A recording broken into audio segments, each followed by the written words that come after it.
أعوذ بالله من الشيطان الرجيم بسم الله الرحمن الرحيم A'raf suresi 2.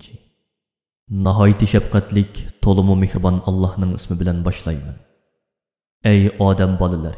Özüңlarning orasidan mening payg'ambarlarim kelib, sizlarga mening kitobimning oyatlarini o'qib bersa, o'zlarining haq payg'ambar ekanligini isbotlaydigan dalil paketlarni bayon qilib bersa, sizlar ularga itoat qilinglar. Kimki mening g'azabimga uchrab qolishdan saqlansa va amalini tuzatsa, qiyomat kuni ularga Allohning jazosiga uchrab qolishdan qo'rqinch bo'lmaydi. Ular dunyoda qo'yib ketgan narsalari uchun qilcha qayg'urmaydi. Allohning bir ekanligini isbotlaydigan dalil paketlarni inkor qilib, haqiqatni qabul qilishdan bosh tortgan kofirlarga kelsak, ana shular do'zax ahlidir. Ular do'zaxda mangu qoladi, uningdan hargiz chiqolmaydi. Allah'ның namıdan yalğanını to'qigan yoki Allah'ның oyatlarini inkor qilgan odamdan zolim odam bormi? Mundaqlar dunyoda yaxshilik va yomonlikdan lavhul mahfuzda putilgan nasibalarga erishidi. Toki jon og'uchi farishtalar ularning jinini elish uchun kelgan chaqda, farishtalar ularga Allohni qo'yib cho'qingan ma'budlaringlar qani, ularni chaqirib beqinglarchi, sizlarni qutqizib qo'ysin deydi. Ular ma'budlarimiz bizni tashlab ketdi deydi va o'zlarining dunyoda Allohning birligini inkor qilgan kofirlar ekanligini e'tirof qiladi. Alloh ashu tuhmatchi mushriklarga sizlar o'zinglardan ilgari o'tgan jinlardan va insonlardan bo'lgan kofir jamoatlar bilan birlikda do'zaxga kiringlar deydi. Har qachon bir ummat do'zaxga kirsa, u o'zidan ilgirki ummatga uningga agishib ezib ketganligi uchun la'nat o'qiydi. Ularning hammasi do'zaxga kirib bo'pjan bo'lganda, ularning ichidagi keyin kirganlar ilgari kirganlarga qaratib, ey Rabbimiz, ashular bizni haq yo'ldan ozdirgan edi. Shunga ularga 2 hassa do'zax azobi bergin deydi. Alloh, hammanglar 2 hassa azobga tegishli bo'ldinglar. Lekin sizlar ey agashkuchilar, ichinglardagi har bir firqaga bo'ladigan azob oqibatlarni bilmaysizlar deydi. Ularning orasidagi boshlamchilar agashkuchilarga, sizlar bilan biz ozg'unlikda o'xshashmiz. Şunu beşimizge kelgan mushu azobga sabab bo'lishda sizlarning bizdan hech qanday ortiqchiliginglar yo'q deydi. Alloh ularning hammasiga qaratib, sizlar qilmishinglar tufaylidan do'zax azobini tetinglar deydi. Shubhisizki, Alloh tushirgan mo'jizalarga, dalil paketlarga ishonmagan, Allohning yagona iloh ekanligini inkor qilgan va cho'ngchilik qilib, islom shariatiga amal qilmagan kofirlarga kelsak, ularning hayot vaqtida amallarining Ölgünüde jallarının yuqorga o'rilishi uchun osmonning darvozasi ochilmaydi. To'gi yingnining to'shkidan o'tsa o'tidiki, u kofirlar jannatga kirolmaydi. Biz haddidan oshgan gunohkorlarni ana shundoq jazolaymiz. U kofirlar do'zaxda mangu qoladi. Do'zaxda ularning ostiga soladigan ko'pisimi o'tdan, ustiga yepinadigan yo'tqinimi o'tdan bo'ladi. Allohning cheklamalaridan o'tib ketib, Allah'ni inkar qilish, onunğa asilik qilish bilan o'ziga zulm qilgan kofirlarni Allah ana shunda qattiq jazolaydi. Allohga iymon etib, chamining yetishicha yaxshi amallarni qilganlarga kelsak, ana shular jannat ahlidir. Ular jannatda mangu turadi. Biz hech kimga qilishga kuchi yetmaydigan ishni yuklamaymiz. Allah jannat ahlining ko'ngillaridan o'shmanlik, dushmanlik degandek illatlardan nima bo'lsa ib tashlaydi. Ularga berilgan ne'matning kamoli shuki, ularning jannatdagi saroylari ostidan o'stanglar eqib turadi. Jannat ahli jannatga kirgan chig'ida barliq hamd sana bizni yaxshi amallarga yetaklash orqali bu ne'matga muvaffaq qilgan Allohga xosdir. U bizni to'g'ri yo'lga yetaklamagan va uningda mustahkam qilmagan bo'lsa, biz hargizmi to'g'ri yo'lni topolmagan bo'lardik. Shaksizki, Rabbimizning elchilari Allohga itoat qiluvchilarga jannat bilan xush xabar berib, gunohkorlarni do'zaxdan ogohlantirib, haqiqiy rost xabarni ib keldi deydi. Ularni tabriklab, sizlarning iymon etib, yaxshi amallarni qilganliginglar uchun Alloh sizlarni varis qilgan jannat mana mushudir deb nido qilinadi. Jannat ahli jannatga kirib bo'lgandan keyin do'zax ahliga biz Rabbimiz bizga payg'ambarlarning tili orqali itoatmanlarni jannatga kirgizadiganligi haqida bergan va'dasining rost ekanligini ko'rdik. Sizlarmu Rabbinglarning payg'ambarlarning tili orqali osiy gunohkorlarni do'zaxga tashlaydiganligi haqida bergan ogohlantirishining rost ekanligini ko'rdinglarmi deb to'laydi. Do'zax ahli ularga javob berib, "Ha, Rabbimiz bizni ogohlantirgan narsaning rost ekanligini ko'rdik" deydi.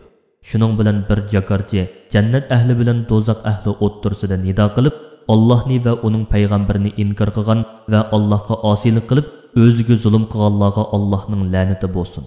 Aşu kafirlar Allah'ның toğru yoludan yüz öğretti.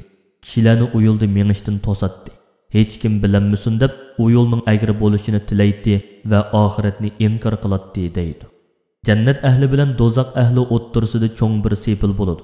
Sepilning ustida bir to'p kishilar bo'lib, ular jannat ahlining yuzidagi oqliqdan, do'zax ahlining yuzidagi qorliqdan tonib oladi.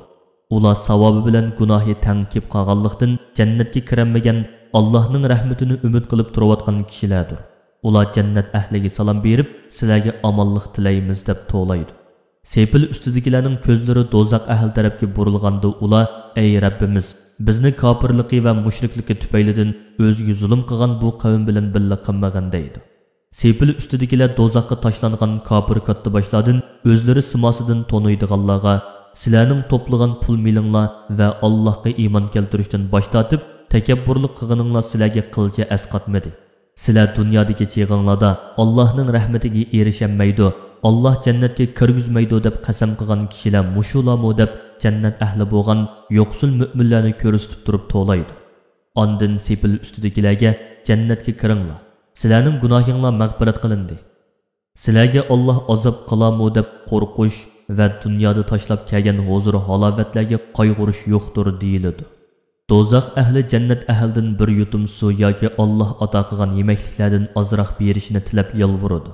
Jannat ahli ularga Allah suv va yemeklik qatorliq ne'matlarni dunyoda Allohni va uning payg'ambarini inkor qilgan kofirlarga harom qildi deb javob beradi.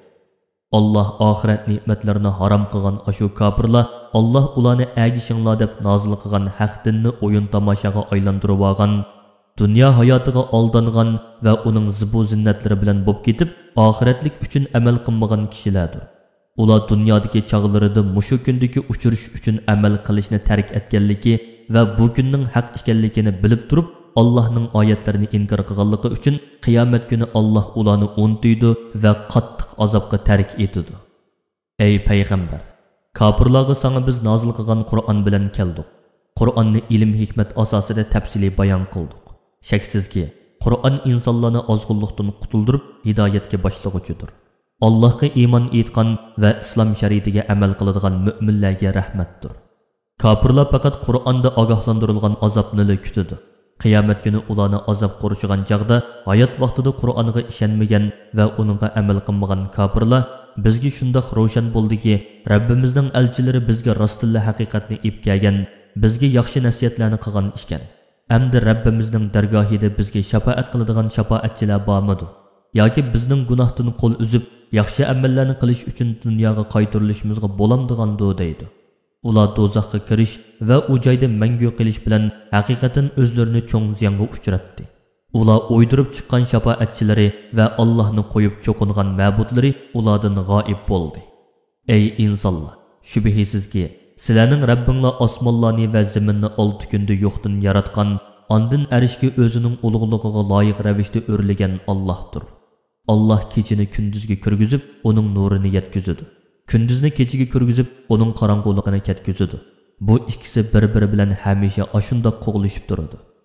Allah quyosh, oy va yulduzlarni o'zining amriga bo'ysunadigan qilib yaratgan zotdir.